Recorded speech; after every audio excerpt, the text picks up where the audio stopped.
Should Harmanpreet Kaur continue as the captain for the Indian team in the ODI format? Ever since the abysmal performance in the T20 World Cup in 2024, where we weren't able to qualify to the knockout stages since 2016 for the first time, there has been a lot of questions not just at the captain but also the team management, the combination, the standard of fielding and fitness that we have set so far.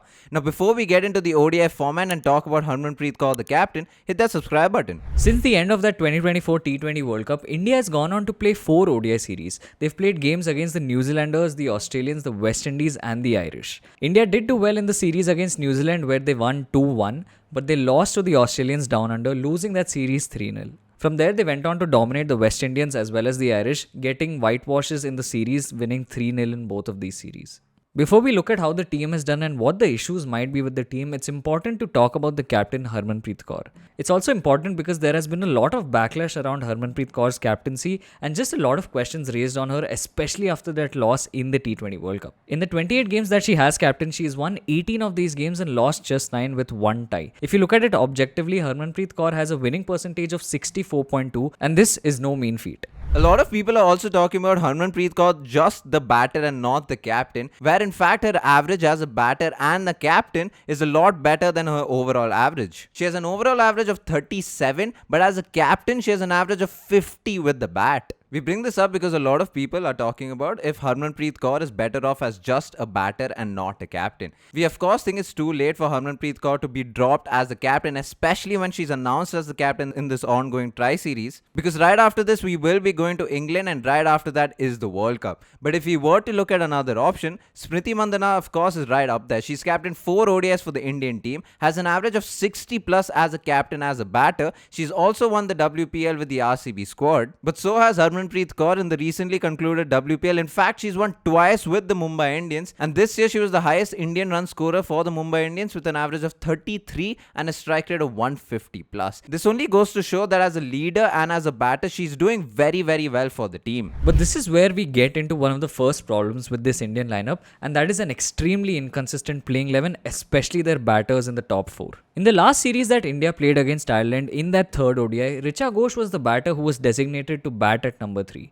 She also did well, getting a score of 59 in that game. What's interesting is Richa Ghosh was predominantly a batter who from the time of her debut for a very long time batted only at number 6 and number 7. In fact, the first time that she even batted at the number 3 position was in December of 2023 in the series against the Australians. She did do well here, she got scores of 21, 96 and 19, but despite this run, she was once again sent back to the lower order. A year after she was demoted back to the lower order, she was once again promoted, this time to the top of the order to open the innings against the Australians. Here she got scores of 54 and 2, but even after this, once again she was sent back to that lower order. Now the other batter who was experimented at the number 3 position was Harleen.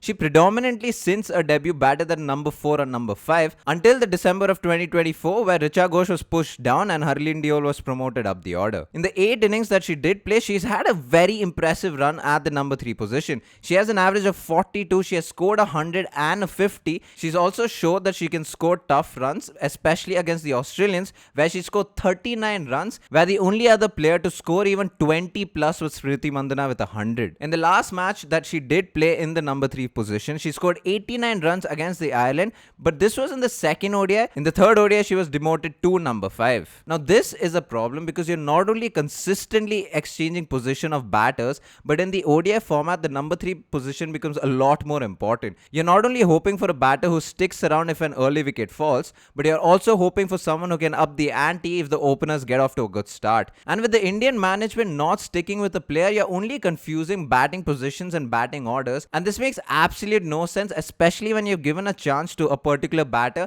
and then they've done well and then you send them lower down the order again. Now, a lot of people might argue in the third ODI against Ireland, Harleen was demoted because they wanted to give Richa Ghosh a go because a lot of batters in the middle order weren't getting a lot of chance because of how dominant the Indian batters were being. But this is also counterproductive because like we said, Harleen at the number 3 position has only batted 8 times. So you're not giving her enough opportunities to be experienced in different kind of situations. Now all of this makes an extremely strong case for Harleen to lock down that number 3 position and consistently bat there for the Indian team. However, the only saving grace and possible reason for why Richa Ghosh might come in and bat number 3 is her strike rate. Now, if you compare Harleen Deol and Richa Ghosh's styles of play, they are two completely different players in that Harleen Deol is someone who's a classical and technical player and very orthodox in her approach. In a situation where India are struggling in an ODI and lose a wicket early, Harleen Deol is the perfect batter to come in and solidify the rest of the innings. Not only this, she's also a batter who's batted at that number 3 position in the T20I setup, and so she has that experience and she knows the role that she needs to carry out in that position. Compare this to Richa Ghosh, who's a more free-flowing and more aggressive batter.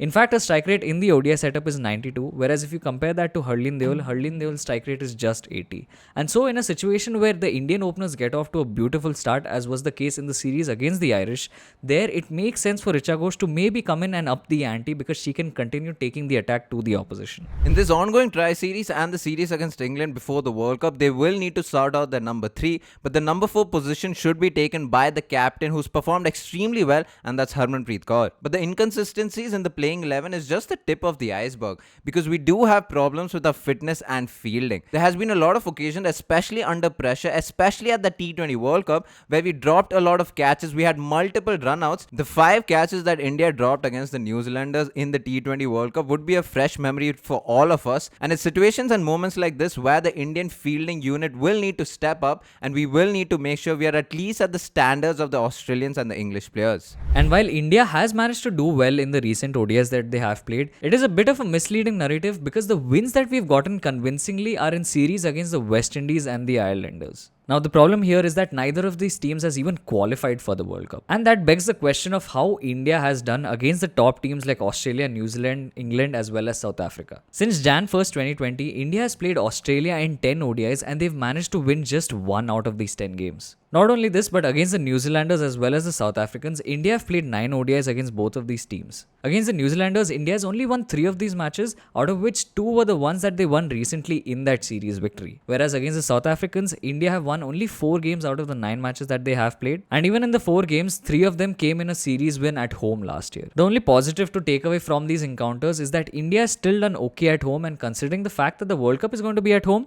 it is a little bit of promise for the Indian team. Against the Sri Lankans, who we will also be playing in the tri-series, India has won 3 out of the 3 games that they have played since Jan 2020. It will be important for India to do well in the tri-series, and while Sri Lanka might pose a little bit of threat, it is South Africa who India will have to make sure they bring their best game against. Despite the fact that Marizanne Kaap is not going to be featuring for this South African lineup, it is still a formidable unit, and if India can consistently do well against the South Africans, it will be huge for their confidence going into that England series and then the World Cup. One silver lining against the top teams is that against England, India's record is much better. They've won the majority of the games that they have played, having won 4 out of the 7 games since 2020. In the Indian squad in the ongoing tri-series, we do have 3 players who made it into the squad for the first time. One of them, who's also a rising star and a fast bowler, is Kashvi Gautam. In the recently concluded WPL, she was the highest wicket taker for an Indian by taking 11 wickets in the matches that she's played. And in the Challenger Trophy that just got concluded before the WPL, she picked up 6 wickets in 5 matches. The second name is a left-arm spinner in the form of Suchi Upadhyay. She was the 3rd highest wicket taker in the Senior Women's One-Day Trophy by taking 18 wickets with an economy of just 3.4. Not just this, in the last 10 list A games that she has played, she's picked up 14 wickets with an economy of 3.4. And from here we move to the final new pick, and that's the all-rounder Sri Charani. Sri Charani played just 2 games in the WPL where she picked up 4 wickets for the Delhi Capitals. Now apart from this, in the 7 list A games that she has played previously, she's only picked up 4 wickets at an economy of 3.1 and a poor batting average of 14.2. Now while it is exciting for us to see a new and young Indian cricketer get a push into the national side, objectively speaking, Sri Charani has done nothing of substance to be picked straight into that national squad. And this is also one of the problems that is ongoing with the selection committee and how they select players. A lot of these players might show a great spark and a lot of potential, but they're fast-tracked into the national setup, and from there they go on to play a couple of matches for India where they struggle to perform, and post this they're dropped, never to be heard of again. We hope that this is not the case with Sri Charani, and she's actually someone who gets to develop into a good cricketer before she fizzles out from national contention. 2 other players to watch out for is Pratika Rawal. Of course, she's now the opening partner of Smriti Mandhana, and she had a very exciting run not just against the West Indies but also against Ireland. This tri-series and the series against England will be very, very important for someone like a Pratika Rawal, because these are bigger teams that she's going to play against, and especially when Shefali Verma is scoring a lot of runs in the domestic circuit. We made an entire video on Shefali Verma and if she warrants a place back in the Indian team. If you haven't checked that out, go check that out. Another name to look out for in this squad is Amanjot Kaur, a player who's been very very unfortunate because of the injuries so far, but she makes it back into the Indian squad. In the recently concluded WPL, she bats at number 6, number 7, has an average of 42 with a strike rate of 133. She's also someone who's handy with the ball and can give you a couple of overs in the middle overs. She had a very impressive debut in the T20 format for India, scoring a lot of runs with the bat and picked up a lot of wickets in the ODI debut that she had. For someone like her who's back into the squad, this will be her time for making sure that she gets a long run, performing in the Tri-Series and then the England Series to then eventually be picked at the World Cup. This has been a video on the ODI team leading up to the World Cup. Of course, we're going to have a lot more content, so stay tuned for that. Thank you so much for watching. All of our links are in the description. Definitely give us a follow on Instagram. Like this video, share it with your friends. Leave your comments and thoughts down below. Thank you so much for watching. Peace.